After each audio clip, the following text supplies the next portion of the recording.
In this video, I want to share a personal story that reveals why self-empathy is not just a skill where we're checking a feelings and needs list.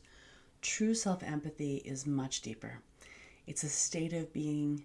It's about a quality of presence that supports accessing what will truly enrich life. So let's begin. Self-empathy can be defined as an art of staying with yourself, with your experience, with warmth and compassion. It's different from many other ways we could be with ourselves, including self-analysis, which could have its benefit at times, and certainly things that we have a sense are not usually so helpful, such as shutting down around our experience or denying our experience or shoulding ourselves about what we should experience, the many ways we might see clients engage with their experience. And often clients will think they are practicing self-empathy when they pull out the feelings and needs list and kind of quickly move towards an action step. And while that can have its benefit in the learning process, often they're actually still in a protective stance. They're managing themselves from a more narrow or guarded lens. And in that place, they miss the deeper opening, the moment of true presence, where creative possibilities and inner wisdom arise effortlessly. So it's incredibly supportive when this warm, compassionate state of connection with self comes first. And then from this more open field of awareness, clients can utilize those tools of communication with greater clarity and wisdom. So I'm going to give a personal example of a profound shift this quality of presence created in my own life, because I didn't just learn this from a book. I got to move through and acquire this experience from within, necessary for my own liberation. So I hope you find this helpful. Many years ago, I was in a relationship with someone who in conflict would oftentimes criticize and judge me. That's the stance that they went to. And my instinct was to defend, to push back, to fight, to get her to see me, to know me. I told myself that my actions were justified based on what I was experiencing. This is what would be helpful. But beneath it, I felt really exhausted, frustrated, really depleted. And I believed I was practicing self-empathy because if you had asked me at the time, I would have told you I knew that I wanted to be seen and known. During this time, I was also continuing my learning process and learning more about self-empathy. And one day I decided to make a different choice. I deepened my practice. I paused my reactivity. I stopped my defending. I sat down. I regulated my nervous system, did a little grounding. And then I slowed my breath and began to utilize practices that would support me in accessing more warmth and compassion with myself, with what I was experiencing.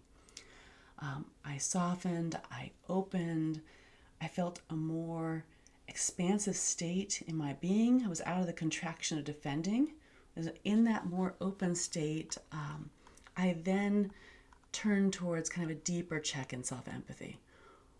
What is it that I really want right now? I think is the question I asked myself. And yes, I did want to be seen and known, but from this more open state, I felt a different relationship to this need. I could remember all the friends and connections where that need was so easily met, and I knew it was possible. I held myself with more compassion and warmth for how sad and unsatisfying my experience was feeling.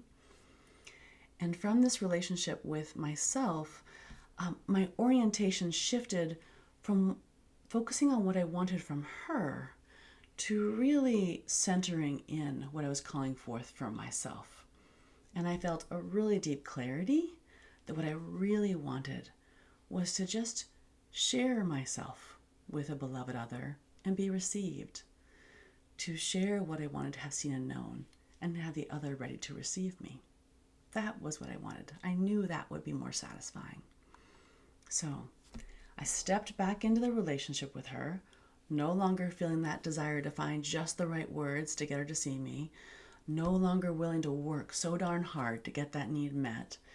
I returned with a genuine request that would meet my needs to be seen and known, and a readiness to be with the answer.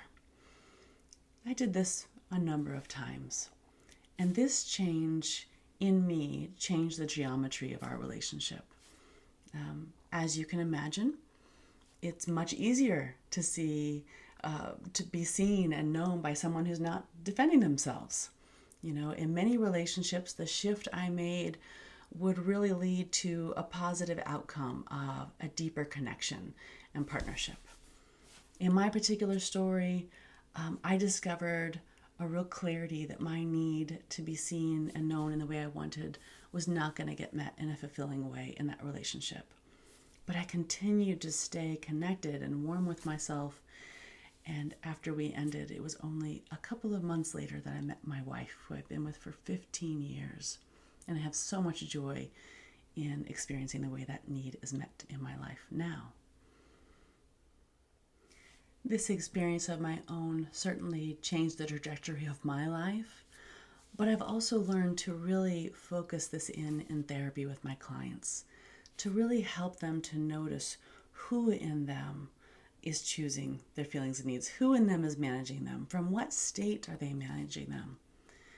And when we teach our clients to truly connect first from this quality of presence that is warm and compassionate, they stop reacting around their needs from their wounds, and they begin relating from their values and what will truly serve life. If you feel a resonance with what I'm sharing, MCD Therapy offers 6 specific and doable skills for accessing this quality of self-empathy that supports clients in their practice of self-empathy. And I welcome you to step into this learning space with us. And, of course, as always, until next time, thank you for what you do in our community and the qualities you're bringing, and let's continue to lead with love.